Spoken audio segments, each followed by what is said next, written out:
அம்மா, உன்னுடைய கண் பார்வை ஒளி கூடும். இப்பொழுது கிரகங்கள் படி உனக்கு இந்த மனக்குறைகள் நடக்கும். யாரும் செய்வன வைவனை மந்திரங்கள் செய்து உங்களை யாருமே கெடுக்கலை. நல்லா புரிஞ்சுக்கணும். இப்போதைக்கு இந்த சனிப்பெயர்ச்சிக்கு பிறகு உனக்கு பார்வை வந்து கூடும். இருக்கிற பார்வையை சக்தி இழக்காமல் காக்க என் சக்தியை உனக்கு நான் தருகிறேன். கால் ஒன்று வா.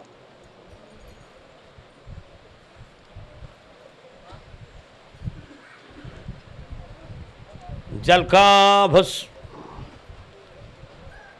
வேற என்னப்பா வேணும் உங்களுக்கு? கண்ணொளி தாரம்னு சொல்லியாச்சே, பக்கத்தில் வா. நான் சொல்லக்கூடிய 3 தீர்த்தங்கள் நீங்கள் ஆட வேண்டும். ராமேஸ்வர தீர்த்தம் கடலாடி 7 பிச்சைக்காரர்களுக்கு தானம் செய்து உள்ளே சேர்ந்து 21 கோடி தீர்த்தத்தை மூழ்கி அடித்து வீட்டுக்கு வந்து மீண்டும் திருநள்ளாறுக்கு சென்று திருவாடுதுறைக்கு வந்து சூரியனார் கோயிலை சென்று அடைந்து திருக்கடையூர் அபிராமியை பார்த்து என்னை வந்து அடைய உங்கள் பார்வை தெளிவடையும், வாழ்வும் பெருகும். வெற்றியடைந்து வருவீர்கள் மக்களே.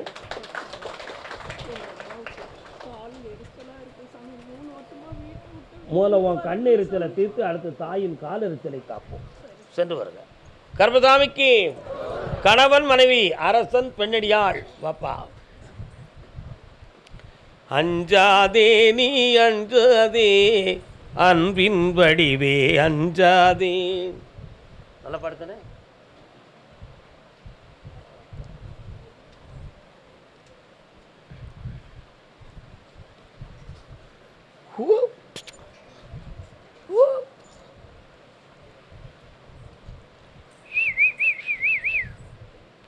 என்னப்பா வீட்டு பக்கத்தில் நல்ல குருவி குயில் எல்லாம் பறவைகளாக சத்தம் கேட்கு. என்ன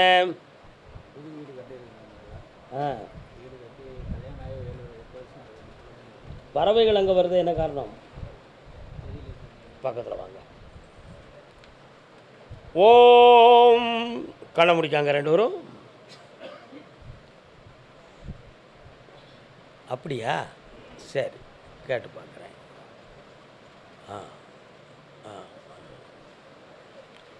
ஒன்னே 3/4 ஆண்டுகளுக்கு முன்னால் முருகப்பெருமானிடம் ஒரு வாக்கு சொன்னார்களாம். முருகன் கோயிலுக்கு போயிருந்தீங்களா? என்ன சொன்னீங்க அங்கே போய்? குழந்தை வர வேணும்னு போயிருந்தீங்களா? கால் வந்துட்டு வாங்க. அவர் என்ன சொல்கிறாரு பார்க்க வேண்டாமா? வாங்க.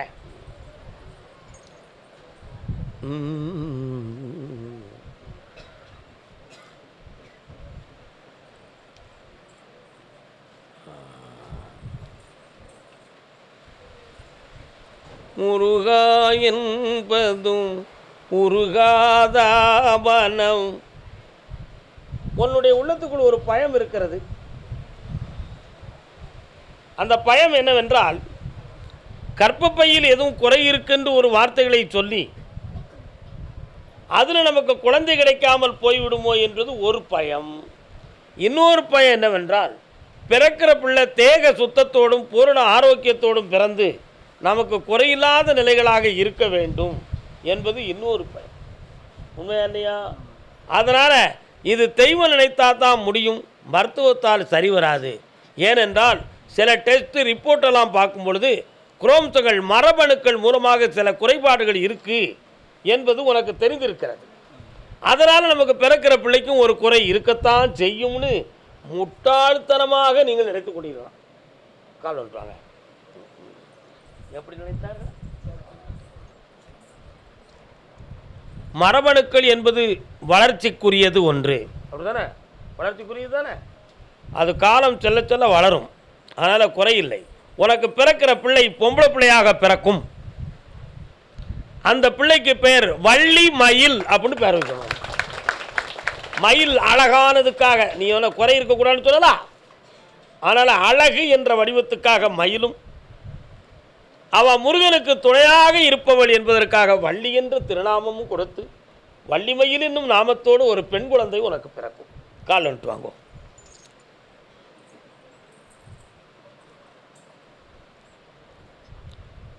முக்தி நெறி அறியாத மூடரோடு திரிவேனை பக்தி நெறி கொண்டு என்னை பண்படுத்து வேலா.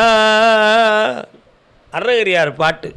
முக்தி நெறி அறியாத மூடரோடு பிறந்து நான் தெரிந்தேன், பக்தி நெறி அறிய வைத்து என்னை பண்படுத்த வேண்டும் வேலவா அப்படின்னு பாடினார்.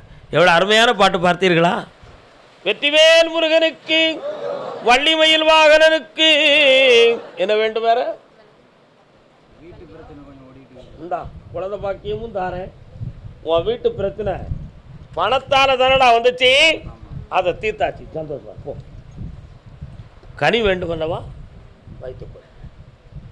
ஒரு கனி சாப்பிட, ஒரு கனி கும்பிட. ஆமாம், இன்னைக்கு வயிறு நிறைய சாப்பிட்டா இந்த வரம் பலிக்கும்.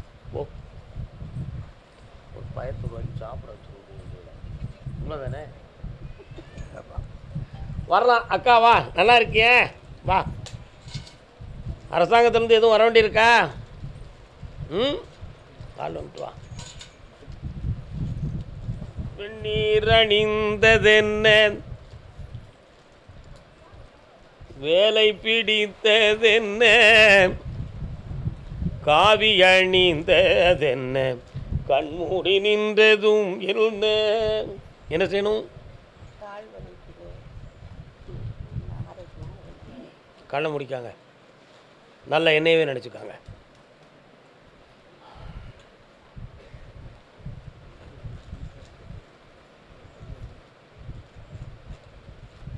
முதுகெலும்பின் அடிப்பாகத்தில் வலது பக்கத்தில் சவ்வு விலகுதலும் நெரிசலும் இருக்க, அதில் பாதிப்பு வராது, நடக்க வச்சிடலாம், வலி இருக்காது. சரிண்ணா? ஆயுர்வேதிக்கு தைல முறை வைத்தியத்தில் நீங்கள் குணமாயிருவீங்க. கால் வந்துட்டு வாங்க.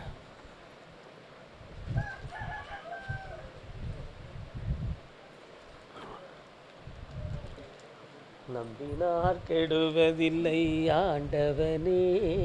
அதுக்கு உங்களுக்கு அரசு உதவி செய்யும். வேற என்ன வேண்டும்? புண்ணியம் பெறுவீர், வலி வேதனை இல்லை, நீங்கள் நினைக்கிற மாதிரி பயப்படக்கூடிய வியாதியும் இல்லை. வாழ்க. கால் வந்துட்டு வாடா தம்பி. எந்த ஊருடா உனக்கு? கால் வந்துட்டு வா. சி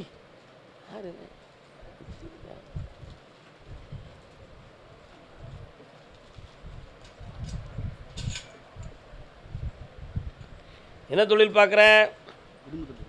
அப்படியா? பிடிச்சிக்கா.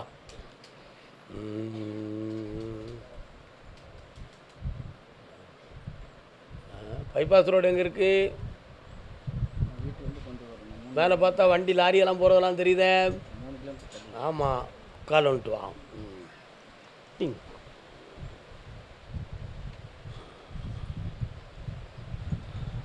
வரலாம், உட்கார். தொழிலை பற்றி என்ன கவலை உனக்கு?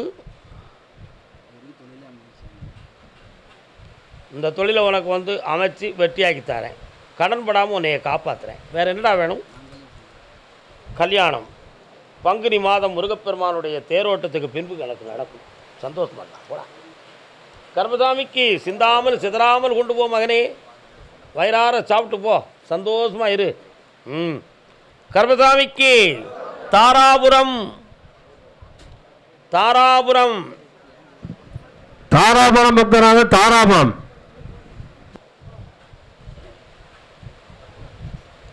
என்னையா தாராபுரமா? உங்களுக்கு எந்த ஊரியா?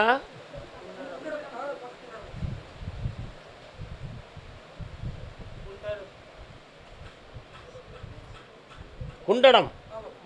வரலாம்.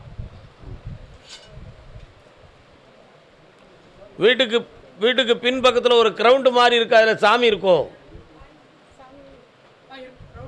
கிரவுண்டு, அதில் சாமி பீடங்கள் எதுவும் இருக்கா?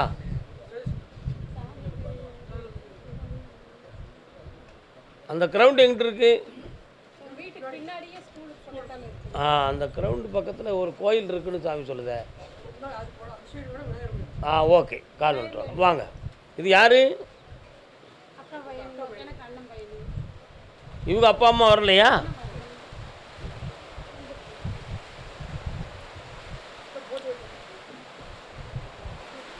புதுமை அல்லவோ தீண்டாமை என்பது.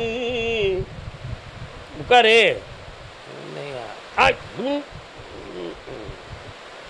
சமணம் விட உட்கார், நல்ல மன நிறைவாக உட்கார். நீங்கள் யாரும்மா? உட்காருங்க. அத்தை தாய்க்கு சமம், உட்காரு. இவனுடைய கர்மாக்களில் இப்போ வயது எத்தனை?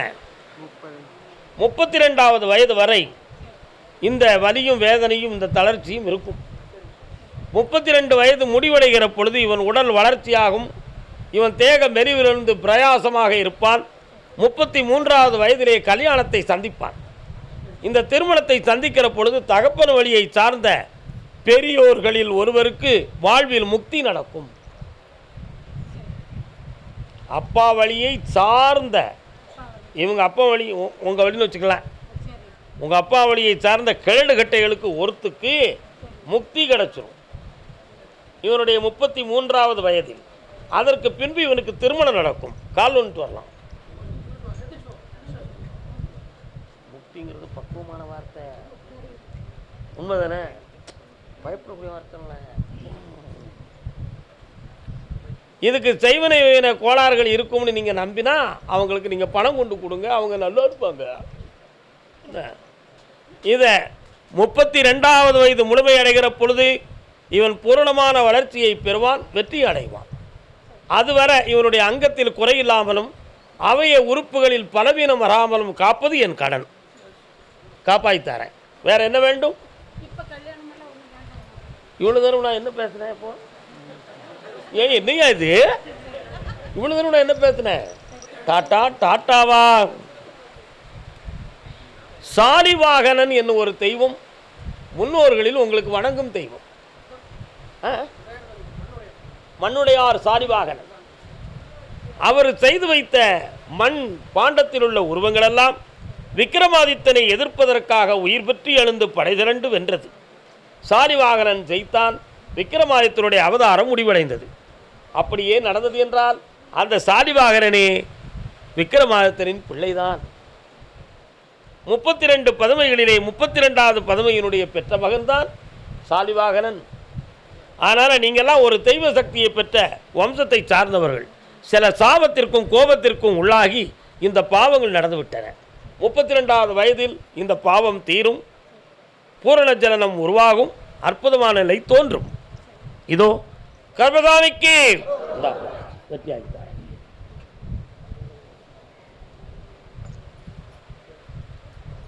பக்கத்தில் வாமா. அப்பா கஷ்டப்பட்டு உபதி கொடுக்க வேண்டியிருக்கியா? திருமணம் சம்பந்தமாக கேட்டு வந்தது யாரு? யாருக்கு திருமணம்? யாருக்குயா? உங்களுக்கு தான். சபாஷ். அண்ணன் யாரு? அப்பா. கால் வந்துட்டு வரலாம். வயசு எத்தனை? 50? கால் வந்துட்டு வாங்க. 50லும் ஆசை வரும், ஆசையுடன் பாசம் வரும், அந்த ரங்கம் கிடையாதம்மா. அது இன்னொரு தரம் கால் வந்துட்டுவாங்க. அதுக்கு நம்ம ஏன் பாடம்? அது நம்ம பாட்டு உண்மையா இல்லையா? இன்னும் ஒரு முறை கால் வந்துட்டாப்பா.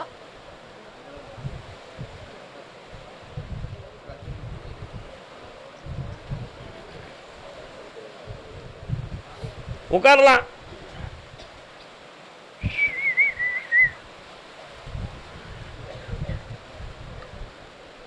ஒரு மாரியம்மன் கோயில், ஒரு பிள்ளையார் கோயிலாம் வருது. எங்கே இருக்கு?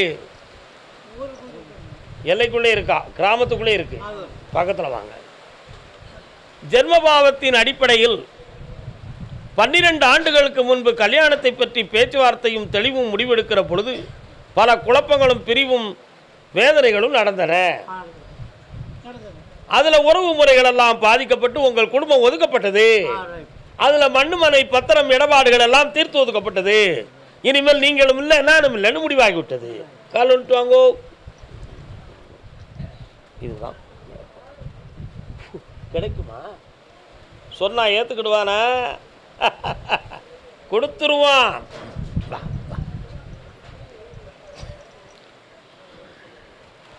வெள்ளை தாமரையில் வீற்றிருப்பாள், உள்ள கோவிலில் உறைந்திருப்பாள், கள்ளமில்லாமல் தொழும் அடியவர்க்கே அள்ளி அறிவை தரும் அம்மையும் நீயே, வாணி சரஸ்வதி மாதவி பாதவி பாகதீஸ்வரி மாலினி.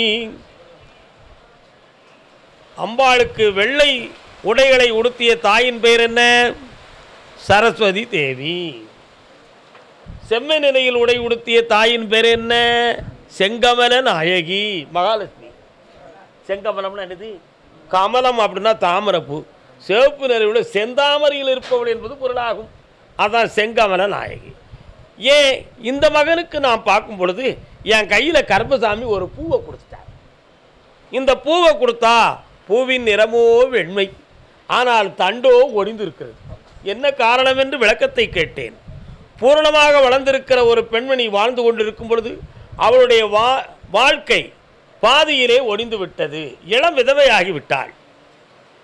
அந்த இளம் விதவை என்றால் அந்த விதவை என்பதற்கு ஒரு பொருள் வெள்ளை ஆடையை உடுத்தியவள் என்பது பொருள்.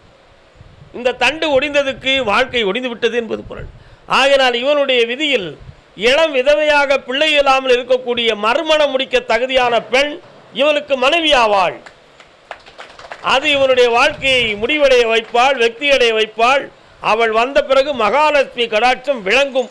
கால் வந்துட்டு வரலாம். அதுதான் உண்மை. புரிகிறதா?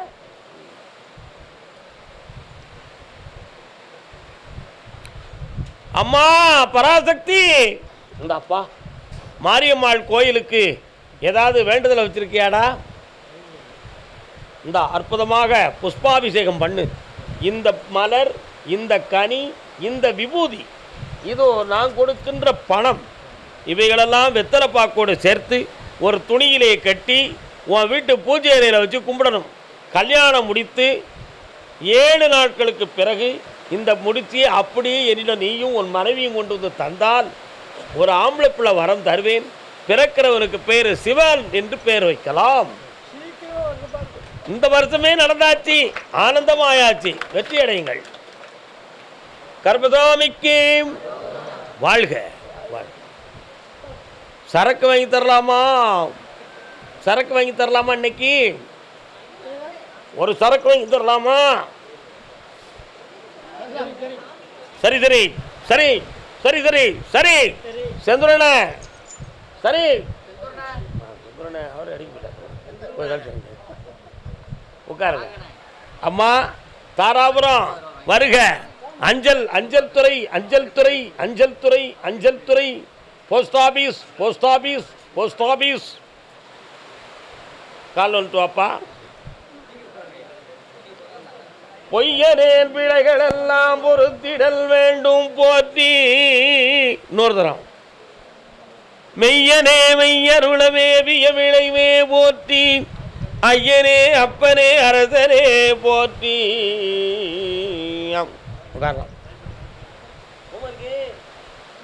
அஞ்சல் துறையில் நீ நீண்ட காலம் பணி செய்து மீண்டும் வேதனையை தொடர முடியாமலும் வேலையை தொடர முடியாத வேதனையும் இப்போ நடந்துக்கிட்டு இருக்கு. இப்போ கூப்பிட்டாங்களா அவங்க? அதனால் அவங்க கூப்பிடுவாங்க அப்படின்னு நீ நம்புறது அந்த காலம் இல்லை. அது முடிந்து விட்டன. இனி புதிய தொழிலை பார்த்து ஒரு வாழ்வை தொடங்குவது நன்று என்பது பொருளாகும். கால் ஒன்று வரலாம்.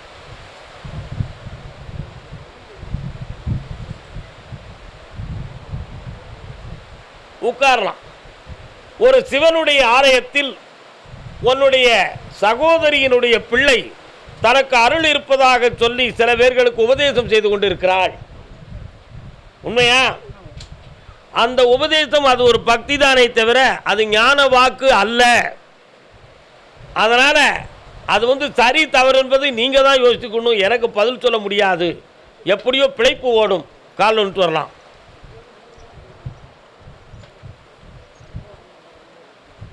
உடலில் தோன்றக்கூடிய ஆங்காரத்தையும் ஆவேசத்தையும் நம்பி வாழக்கூடாது. ஒருத்தர் ஆஞ்சநேயர் சாமி ஒரு இளைஞன் ஆடினார். தேங்காயை முழு தேங்காயை கொடுத்தோன்னா பல்லிட்டு கடித்து உரிச்சிட்டார். அவருக்கு பல்லு இருக்கும்போது ஆஞ்சநேயர் வந்தார், உரிச்சிட்டார். அதே ஆள் 75 வயசில் பல்லெல்லாம் இல்லாமல் பிளவு உரிச்சு போய் ஆஞ்சநேயர் சாமி வந்து இந்த தேங்காயை உரிங்கன்னு சொன்னால் உரிப்பார? உரிக்க மாட்டார். அப்போ அது என்னது? மனப்பிரேமை என்பது பொருள். ஆஞ்சநேயர் மேலே நம்ம வச்ச ஒரு பக்தி, ஒரு பற்று, அதுதான் அதுக்கு காரணம். அதுக்கு ஒரு டிரான்சாக்ஷன் வச்சுருக்கோம். நம்ம 50 வயசுக்கு மேலே சாமி ஆள் மாறி பயிர் எடுத்துரும். இன்னொரு இளைஞன் மேலே சாமி வந்துடும். இது நம்முடைய தெய்வீக கலாச்சாரத்தில் ஒன்று. புரியுதா உங்களுக்கு? அதை போல உடலில் தோன்றக்கூடிய ஆங்காரத்தையும் மனதில் தோன்றக்கூடிய ஒரு உணர்ச்சியை வைத்து ஒருத்தனுக்கு குறி சொல்லிடலாம்னு நினச்சா அது பொய்யாக போய் முடியும். அதில் பல தவறுகளும் வந்து சேரும், குழப்பங்களும் வந்து சேரும்.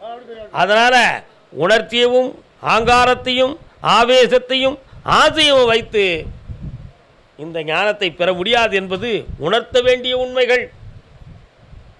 உனக்கு புதிய தொழிலை ஆரம்பித்து வருமானத்தை வட்டியாக்கி தரேன். வேற என்ன வேணும்? வேற என்னப்பா வேணும்? தொழிலை உருவாக்கி தரேன், வெற்றியாக்கி தரேன், நிறைந்த வருமானம் கிடைக்கும். நல்லா இருங்கப்பா. கர்மசாமிக்கு அப்பா தாராபுரம் அக்கா பிள்ளை எங்கே இருக்கு? வாங்க வாங்க. எந்த ஊருமா? எந்த ஊருமா உங்களுக்கு? எந்த ஊர்ண்ணே? கால் வந்துட்டு வாங்க.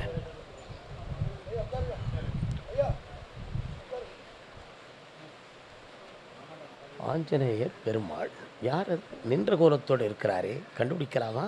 எஸ். அம்மா அங்கே வாங்க. ஆஞ்சநேயர் கோயில் பெருமாள் கோயில் எங்கம்மா இருக்கு? அதான் வந்து நிற்கிறார்களே, அதான் கேட்டேன். உங்களுக்கு என்ன வேண்டும் இப்பொழுது?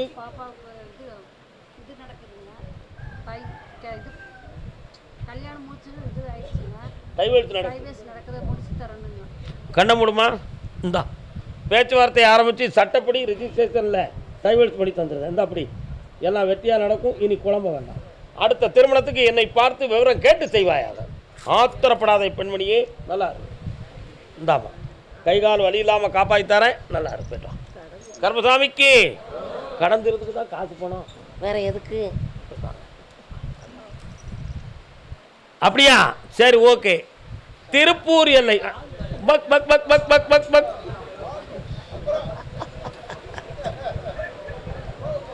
திருப்பூர் திருப்பூர் பக்கம். திருப்பூர் ஆனந்தம் விளையாடும் வீடு. யாரும் மலையில நனையாதீங்க. உள்ளதள்ளி வந்துருங்க, உள்ளதள்ளி வந்துருங்க, உள்ளதள்ளி வந்துருங்க, உள்ளதள்ளி வந்துருங்க. சொல்லியாச்சுங்களா? போதுமா? திருப்பூர் குழந்தை பற்றி கேட்டு வந்தவர்கள் யார்? வாமா. யாருக்குமா குழந்தை வேணும் உனக்கு? வாங்க. வெளிதாங்க வெளிதாங்க. யாருக்கு குழந்தை? கால் வந்துட்டு வாங்க.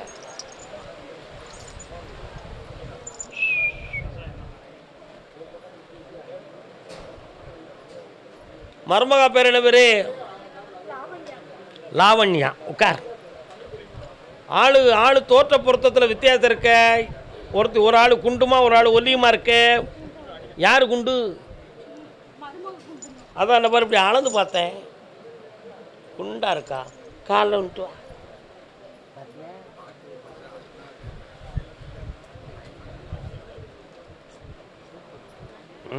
என்ன ஜூஸு?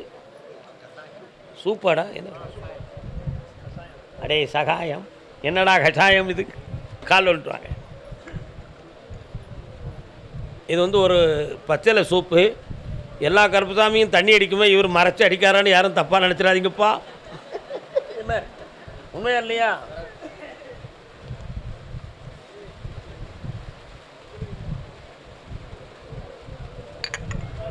இது பூனை மீசை செடி கஷாயம். ஆமாம்.